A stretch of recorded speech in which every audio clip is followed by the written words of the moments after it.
제가 오래된 유머 하나 하겠습니다. 유머를 잘하는 사람들은 유머를 할 때 유머를 한다고 얘기하지 않습니다. 유머를 못하는 사람들은 얘기를 하는데, 얘기를 하는 이유는 재미가 없어도 재밌게 들어달라는 거죠. 여러분, 하나님께서 제일 좋아하는 과일이 혹시 뭔지 아십니까? 하나님이 제일 좋아하는 과일, 정답은 감입니다. 감. 왜 그러죠? 성경에 보면 이렇게 나와요. 다 감 사들이세. 감 사들이세. 감사합니다. 우리 하나님 감을 얼마나 좋아하시면 하나님께 감을 지금 이해하신 것 같은데, 하나님께 감을 사드리자고 그렇게 시편 기자가 얘기를 하더라고요. 네, 웃어주셔서 감사합니다. 감을 사드리는 게 아니고 감사드리는 거죠. 감사드리는 거. 하나님께서는 우리가 하나님께 감사와 영광을 올려드리는 걸 참 좋아하십니다. 감사 받는 것을 하나님이 참 기뻐하십니다. 오늘 추수감사주일입니다. 한 해의 감사를 하나님께 올려드리는 날입니다. 이 시간에는 우리가 함께 감사에 대해서 생각을 해보려고 합니다. 하나님께서 왜 감사를 좋아하실까요? 하나님께서 우리에게 원하시는 게 딱 한 가지 있습니다. 딱 한 가지. 여러분, 하나님은요, 우리가 공부를 잘하거나 좋은 직장에 들어가거나 아니면 돈을 많이 버는 것을 원하시지 않습니다.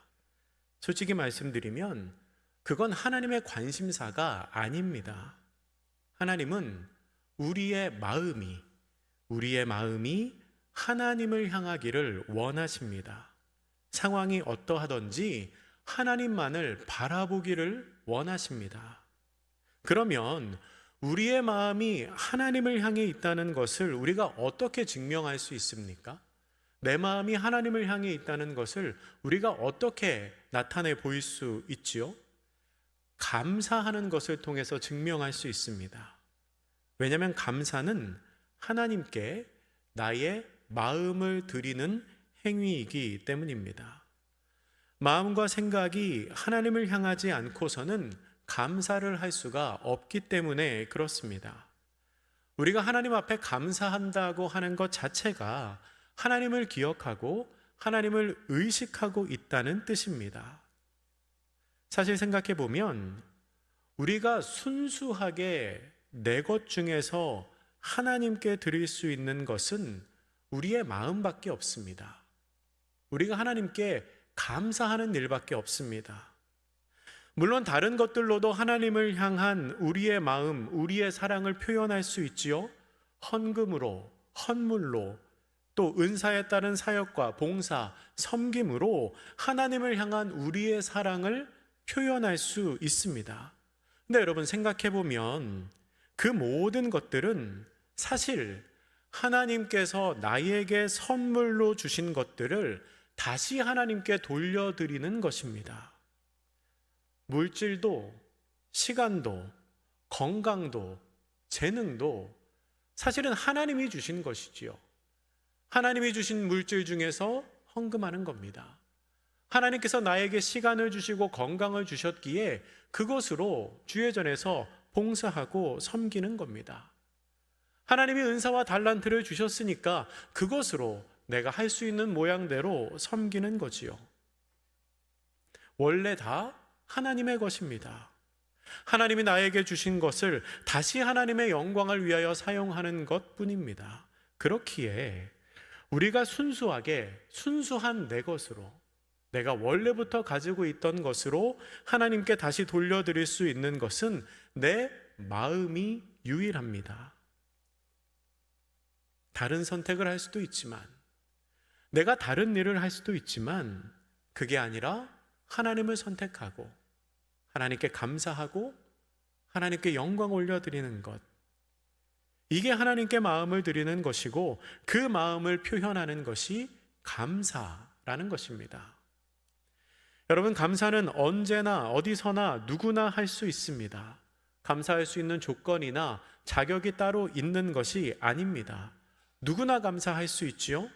다르게 말하면 어떤 상황이든 어떤 장소든 어떤 사람이든 감사할 수 있다는 겁니다. 물론 슬플 때보다는 기쁠 때 더 감사하기가 쉽습니다. 아플 때보다는 건강할 때 더 감사하기가 쉽지요. 그러나 어떤 상황이든 감사하지 못하는 상황은 없습니다.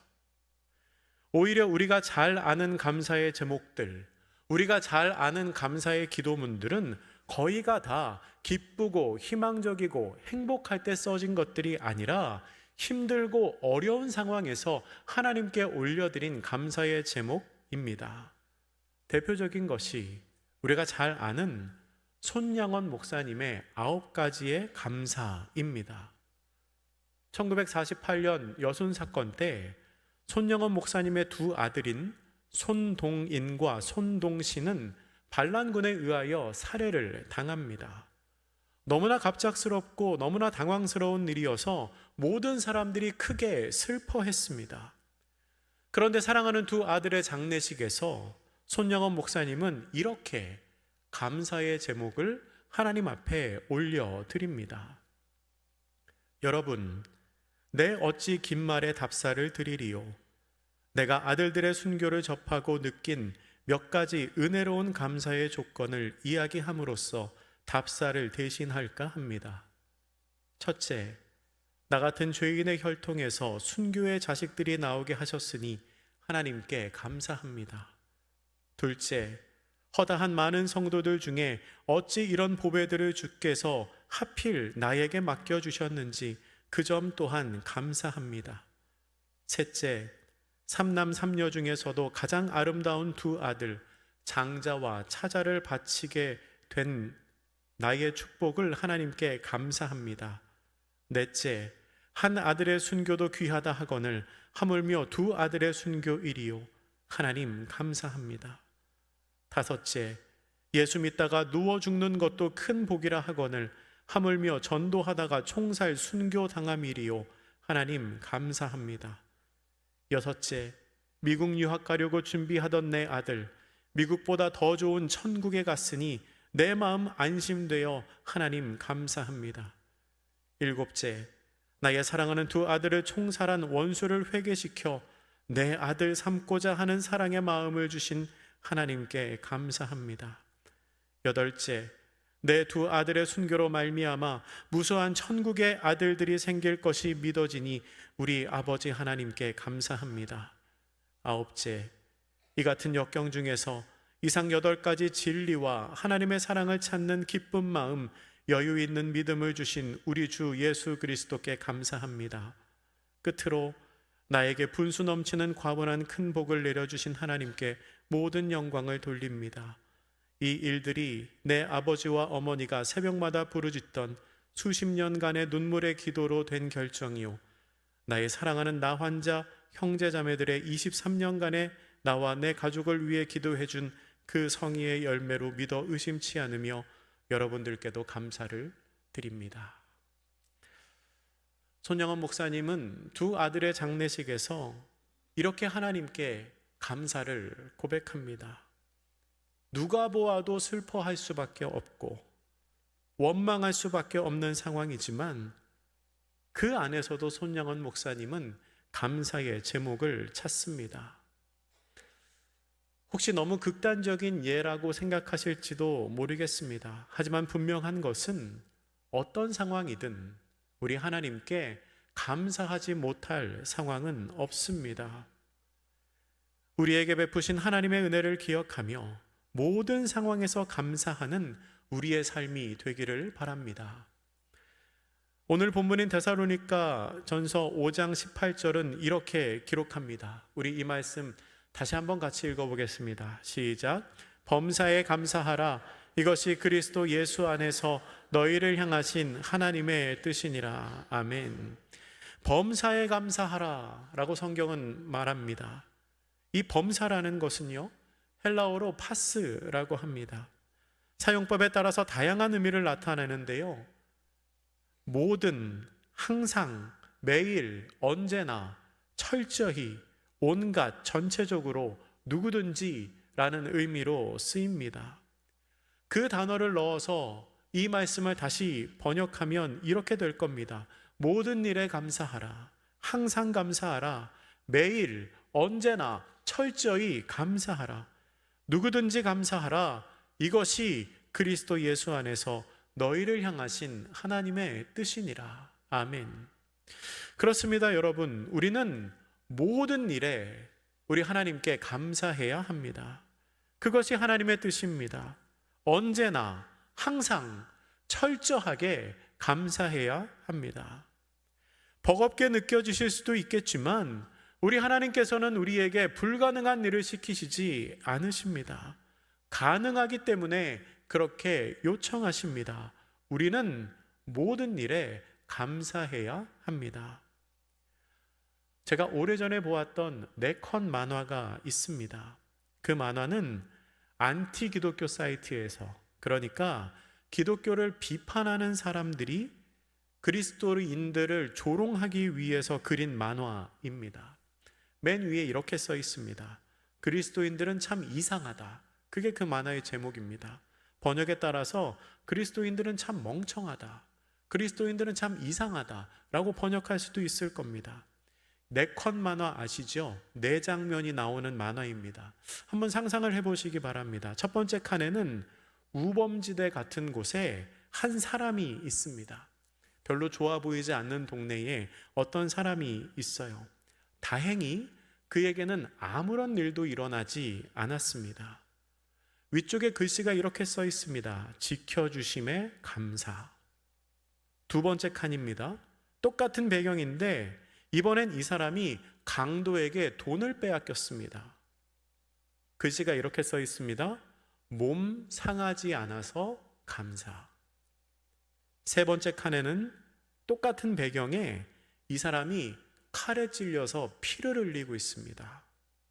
글씨가 이렇게 써 있습니다. 생명을 지켜주셔서 감사. 마지막 4번째 칸에는 강도에게 총을 맞은 사람이 피를 흘리면서 쓰러져 있습니다. 마치 죽은 것처럼 보입니다. 글씨는 이렇게 써 있습니다. 그래도 감사. 여러분, 제가 조금 전에 말씀드린 것처럼 이 만화는 기독교를 반대하는 사람들이 기독교인들을 조롱하기 위해서 그린 만화입니다. 어떻게 이럴 수 있느냐는 거죠. 이게 말이 되느냐는 겁니다. 위험한 상황에서 지켜주신 것도 감사고, 돈 뺏긴 것도 감사고, 칼에 찔려도 목숨을 잃은 것도 감사라고 무슨 말도 안 되는 소리를 하느냐라고 풍자하는 만화이지요. 많은 사람들이 그 만화를 보면서 밑에 이렇게 댓글을 남깁니다. 맞다. 기독교인들은 이상하다. 기독교인들은 솔직하지 못하다. 가식적이다. 거짓말쟁이다. 정신승리하는 사람들이다. 라는 댓글을 남겼습니다.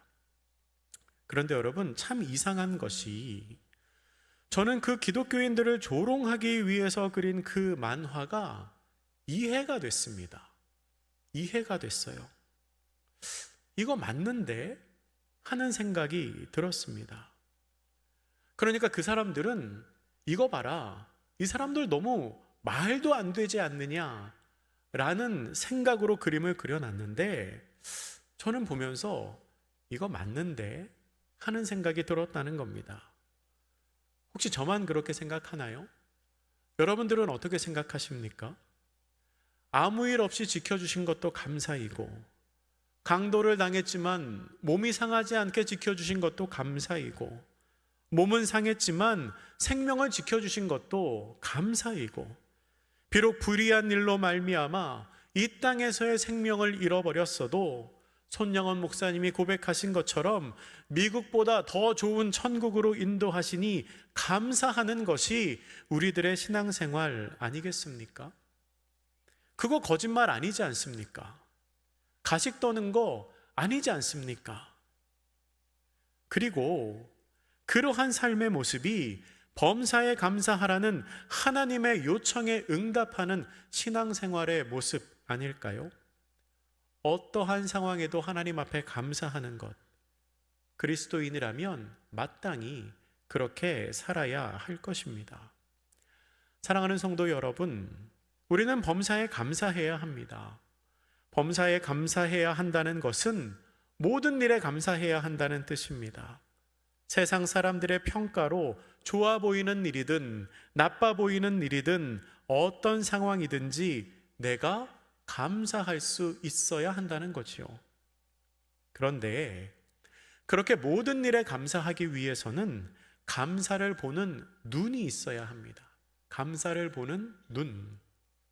목사님, 감사해야 한다고 말씀하시는데 저는 감사할 제목이 없어요 라고 생각하시는 분들이 계시다면 사실 감사의 제목이 없는 게 아니고요, 감사를 보는 눈이 없는 것일 수도 있습니다.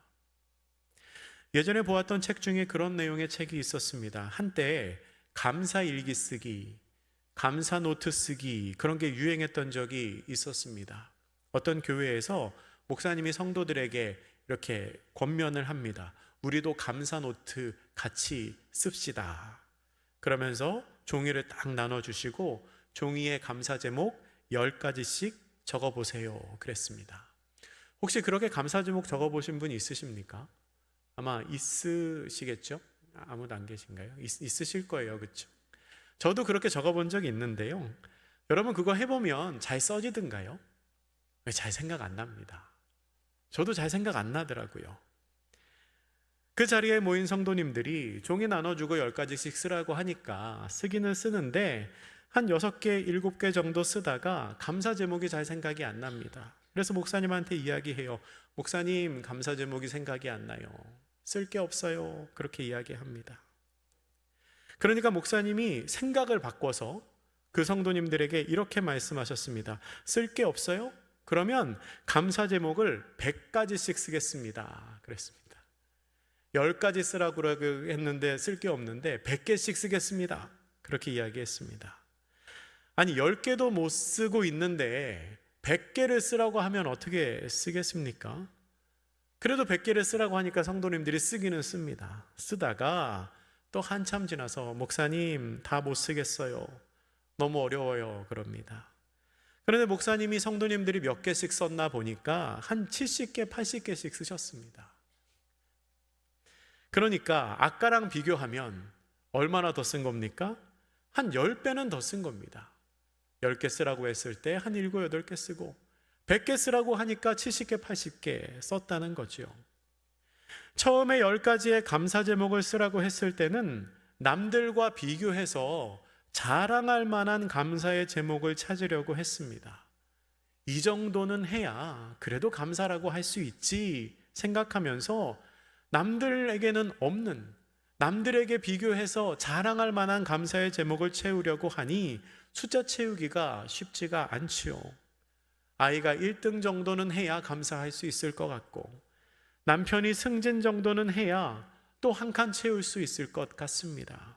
그런데 100개를 쓰라고 하니까 감사의 기준이 확 내려가는 겁니다.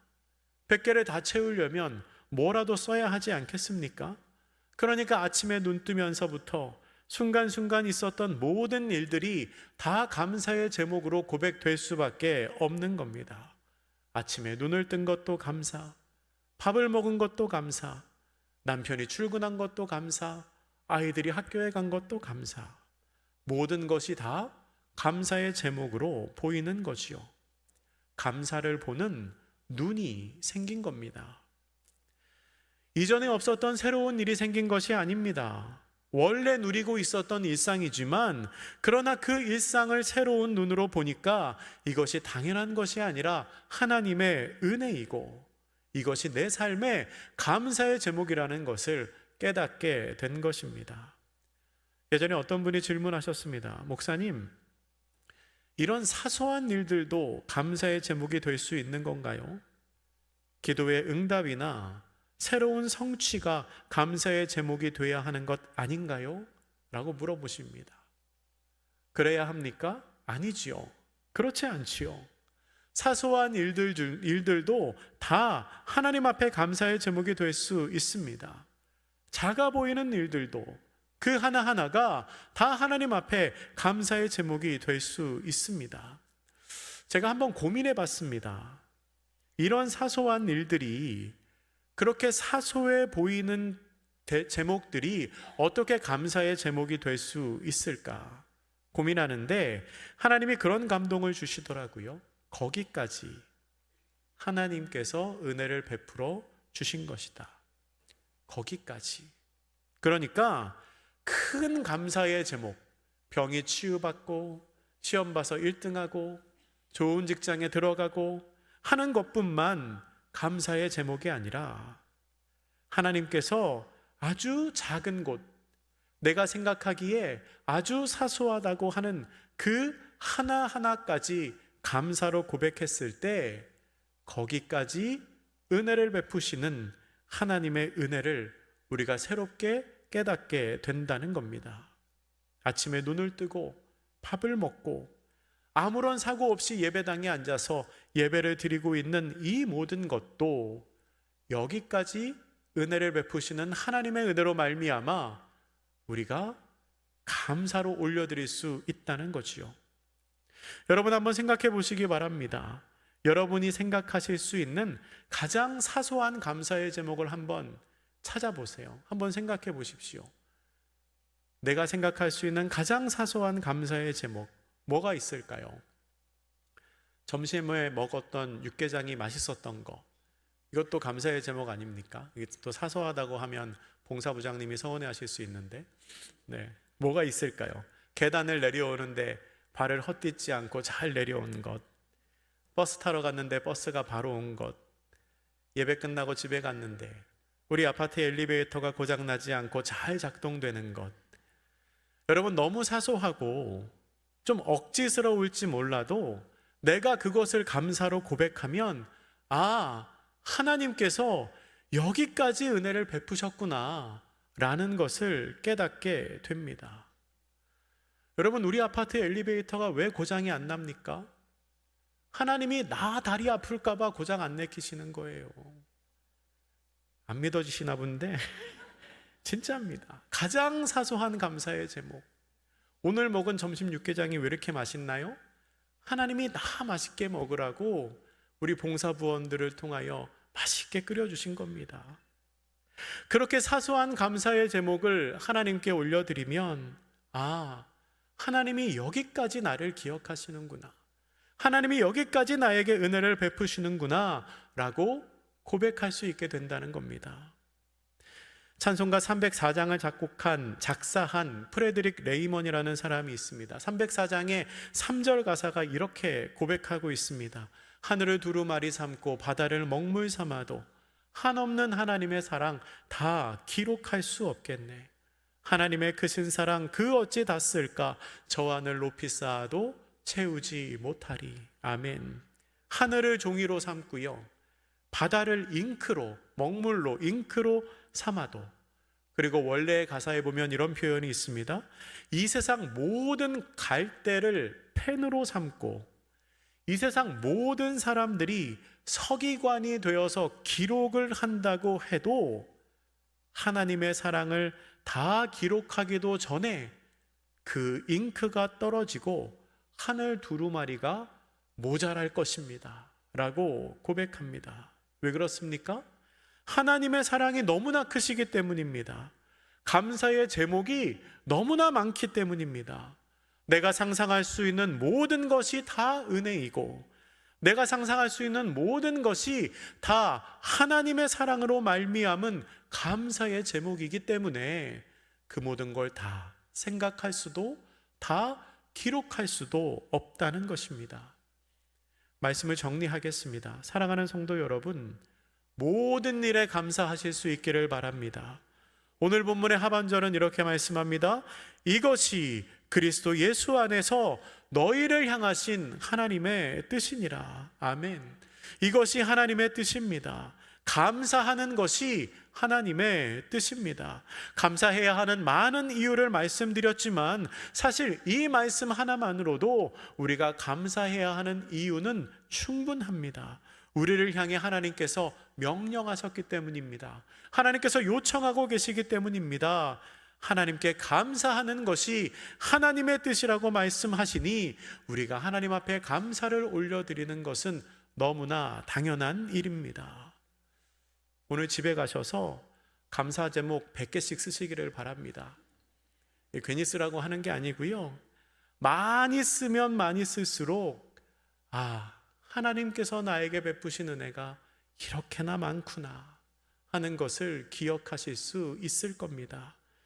하나님께 감사함으로 말미암아 내게 베푸신 은혜를 기억하고 늘 주님의 뜻대로 살아가는 복된 성도님들 되시기를 주님의 이름으로 축복합니다. 기도하겠습니다.